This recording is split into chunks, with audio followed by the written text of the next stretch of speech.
Hey there. As usual, there's a lot going on in Mzansi. The Madlanga Commission got access to Feroz Khan's devices, SANRAL finally buried the e-toll saga, and our GDP actually grew. Not by a lot, but we take the wins where we can. The lead story this week is the one that keeps getting messier. New evidence puts Julius Malema back in the middle of a very uncomfortable conversation with Feroz Khan about police intelligence, political influence, and WhatsApp messages that probably should have been deleted. Internationally, Ebola is spreading in the DRC, and the world's response is not great. SpaceX is about to go public at a valuation that requires you to lie down for a moment, and GLP-1 drugs have found yet another thing they might be good at. We also ask the question South Africans might not want to say out loud. The World Cup is here, Bafana in it, and somehow the streets are quiet. Where did the hype go? Also, if someone forwarded this to you, they clearly think you deserve good things. Prove them right and subscribe at explain.coza/subscribe. So let's dive into this week's stories. In this week's wrap, brought to you by myself, Roshni Pillay, and the Explain.Coza team. In your national stories, the Madlanga Commission can now access Feroz Khan's confiscated devices. Khan dropped his bids to keep testimony behind closed doors and blocked investigators from examining electronic devices seized after his arrest last month. The Commission says those devices could be key to probing alleged corruption and political interference inside SAPS. The suspended crime intelligence deputy head has now been ordered to testify from the 1st of July 2026.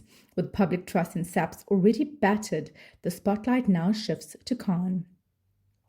The RTMC wants South Africa to replace paper car license discs with number plate scans. The new tech would use handheld e-force devices that can issue fines too. The Roads Authority told Parliament last week that the move targets fake discs and corruption at licensing centres, where dodgy licenses are already sold. Digital driving licenses could later be available on the Mzansi app. Less paperwork sounds dreamy, but only if the tech actually works at roadblocks. Otherwise, we've never been more ready to lose a circle of paper. South Africa's GDP is on the up. Tuesday's release beat forecasts of a decline in our economic growth, showing growth of 0.5% in the first quarter of 2026 compared to the last quarter of 2025. Agriculture grew 3.9%, finance 0.9%, and 9 of 10 sectors expanded, with manufacturing shrinking again. The lift came partly from stronger household spending and lower imports. This growth is our economy's report card, and this one has a tiny pass mark. But economist Sifiso Mkhwanazi warns it's not enough to meaningfully dent unemployment. Cabinet has approved SANRAL's plan to write off the unpaid Gauteng e-toll debt. Last week's move covers all motorists who use the GFIP freeways from December 2013 until e-tolls were scrapped in April 2024. SANRAL will stop collecting, but drivers who paid will not get refunds because the charges were legal at the time. This ends a messy 13-year fight, but leaves a fairness pothole. Did non-payers just win while rule followers paid for being nice? Northcliffe's Shannon Benting was crowned Miss Supranational South Africa 2026 on Saturday. She will represent South Africa in Poland on 31st July. If your pageant knowledge starts and ends with Miss World and Miss Universe, here's what you need to know. Former Miss South Africa Bokang Mojane Chabalala's African Beauty International now holds the South Africa licenses for the newish Miss Supranational, plus Miss World and Miss Universe. That means one local pipeline for 3 global contests. But pageants face declining interest, and some, like Miss Universe, have been riddled with scandal of late. Still, good luck to Shannon. In your international news, Ebola cases in the DRC have climbed to nearly 600, with 115 dead. Experts are worried. Unlike the devastating 2014 and 2018 outbreaks, the rare current strain has no approved vaccine or treatment. Plus, it's happening in an active conflict zone, while US-led cuts to international aid have left frontline workers without protective gear. Testing has also stalled at 3 labs because of shortages. The US and others' response to closed borders misses the point. Aid is partly self-preservation in an interconnected world. Albanians have taken to the street over a $5.8 billion coastal development on Sazan Island, backed by Trump's family. Trump's daughter Ivanka described discovering the island during a boat trip, saying she and her husband Jared Kushner were captivated. It's giving colonialism. Albania's leader Edi Rama has vowed to press ahead, but the EU has warned that the project could jeopardize Albania's accession bid, and an anti-corruption investigation is underway. Meanwhile, Albanians are praying their coastline doesn't become the next Mar-a-Lago. Elon Musk's SpaceX is expected to list on Friday in what could be the biggest IPO ever. Investors will also buy into Starlink, Starship, and Musk's AI ambitions. But the price tag is a lot. At $135 a share, SpaceX is seeking a nearly $1.77 trillion valuation, despite posting a $4.9 billion loss last year. That is about 94 times annual sales. Facebook once hyped IPO was about 28 in comparison. Mega IPOs often struggle after launch, and analysts say a weak debut could cool the wider tech and AI hype. GLP-1 drugs may slow biological aging. Researchers studying semaglutide, the active ingredient in Ozempic and Wegovy, found it reduced a biological aging marker by 9% in adults living with HIV. The study was actually testing its effect on HIV-related fat buildup and inflammation, so the anti-aging signal was unexpected. It's early days, but GLPs keep showing benefits beyond diabetes and weight loss, from heart and kidney health to sleep apnea. We still have reservations, but we're watching the science. Germany's Alexander Zverev won the French Open, his first Grand Slam title after years of near misses. He said, "Now that I've won it, it feels like I can do it again," noting the mental burden of failure. He beat Italian Flavio Cobolli in 5 sets on Sunday, rewriting his 2022 Roland Garros horror show when an ankle injury ended with surgery. But the celebrations were uneasy for some. Zverev has faced past domestic abuse allegations, which he has denied, including one that ended in an out-of-court settlement. Moving on to your big stories, the Madlanga Commission's latest evidence does not just place EFF leader Julius Malema near another political fire, it points to a bigger South African problem, the blurry line between party politics, police intelligence, and well-connected private networks. According to court papers by Commission investigator Tsepo Nyatlo, WhatsApp messages allegedly show suspended crime intelligence deputy head Major General Feroz Khan communicating with businessman Mohammed Sayed about Malema. Nyatlo claims Khan wanted Malema to ask the former Inspector General of Intelligence, Setlo Momora Isaac Dintwe, questions in Parliament, apparently to catch him out. Some questions later submitted in Parliament were allegedly first drafted by Khan. That's the part that should make everyone sit up.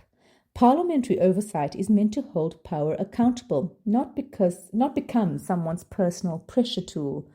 The affidavit also claims Malema asked Syed for details linked to a criminal case involving VBS mutual bank curator Anush Ruplal, after which Khan allegedly shared Ruplal's name and address.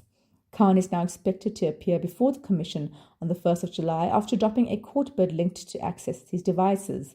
The Mail and Guardian reported that the Commission sees his testimony as key, given the serious allegations involving him, other SAPS officers, and additional individuals.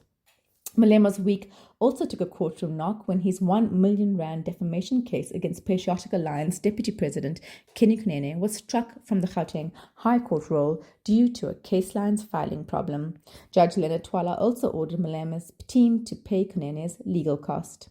This is bigger than Juju drama. The allegations raise a serious question about whether politicians, political intelligence figures, and well-connected business people were trading influence behind the scenes. Nothing has been proven against Malema here, but if the evidence holds, the issue is not just bad optics. It's whether state intelligence was being used for public safety or private power games. President Cyril Ramaphosa called for one of his last-minute family gatherings on Sunday, and the news was somber.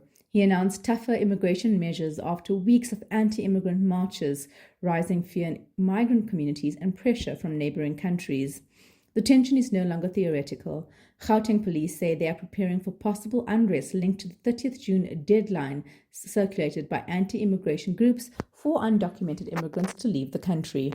In KwaZulu-Natal, police have warned people against sharing social media posts or voice notes that incite violence, with cybercrime officers monitoring platforms. Meanwhile, News 24 reports that International Relations Minister Ronald Lamola and Ghana's Foreign Minister have clashed over the death toll from xenophobic violence, while Nigerians are preparing to leave South Africa. So this is not just a migration policy debate.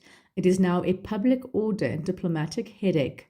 Ramaphosa's plan includes faster deportations, dedicated immigration courts, action against corrupt officials, more labor inspections, and penalties for employers who exploit undocumented workers. That part matters. Employers often hire undocumented migrants because they are easier to underpay and threaten. Enforcing labor law protects migrants and South African workers. But will a crackdown fix unemployment, crime, and failing services? Probably not. South Africa has an undocumented migration problem. It also has weak growth, corruption, broken municipalities, bad schools, crime, and collapsing infrastructure. Migrants did not build that mess, and deportations will not politely sweep it up. History is not encouraging on that score either. Nigeria's 1983 Ghana must go expulsions created chaos but did not fix its economy. Uganda's expulsion of Asians under Idi Amin badly hurt trade and industry, only for later governments to invite investors back. The US offers another warning. Tougher immigration enforcement can hurt citizens too if businesses shrink instead of simply replacing migrant workers. So yes, South Africa needs functioning borders, less corruption in home affairs, and employers who obey the law. But immigration enforcement is not an economic plan. It is not youth employment. It is not service delivery. It's not an anti-corruption reform. Ramaphosa is trying to take control of a dangerous moment before vigilante groups do. That is necessary, but if the government sells crackdown as a shortcut to jobs and safety, it is overselling the medicine. A crackdown may make the government look busy. What people actually need is a state that works. In your sports news, the 2026 FIFA World Cup starts today, and South Africa's opening match feels like a trip down memory lane. Bafana will face Mexico in their first game, the same team that played in the opening match of the 2010 World Cup. For many South Africans, that immediately brings back memories of Siphiwe Tshabalala's unforgettable goal. What's different this time is that South Africa is returning to the World Cup after 16 years of absence. Just being on football's biggest stage should be a huge moment. But if you've noticed that the country doesn't seem as excited as it was in 2010, you're probably not imagining it. Back then, the World Cup was everywhere. You couldn't walk down the street without seeing flags hanging everywhere, hearing vuvuzelas, or finding people talking about Philip. If you know, you know. Even those who weren't sports fans got caught up in the excitement. South Africa wasn't just taking part, it was hosting the entire world. This year feels different. For one thing, the tournament is taking place thousands of kilometers away in the United States, Canada, and Mexico. It's harder to feel connected to an event happening on the other side of the world. Another reason for the lack of hype could be Bafana's recent form. The team has not won any of its international warm-up matches over the past 3 months, which could leave some fans unsure about what to expect. Plus, football has also changed. These days, there's always something happening. League matches, transfer gossip, Champions League games, and international tournaments. Fans are constantly being fed football content, so the World Cup doesn't feel as rare and special as it once did. The tournament is also bigger than before. For the first time, 48 teams will compete instead of 32, and the number of matches has increased from 64 to 104. And then there's real life. Many South Africans are dealing with rising costs, job worries, and day-to-day challenges. It's not always easy to get excited about a football tournament when there are bigger things demanding your attention. Whether the hype is there or not, South Africa now has the opportunity to write a new chapter in World Cup history. As Bafana begin their journey against Mexico, the country will be hoping for a performance to remember. Read the full opinion piece on our website, explain.coza. That's it from us at the team. Remember to share the love, tell your friends to subscribe at explain.coza/subscribe. Till next time, goodbye from the team.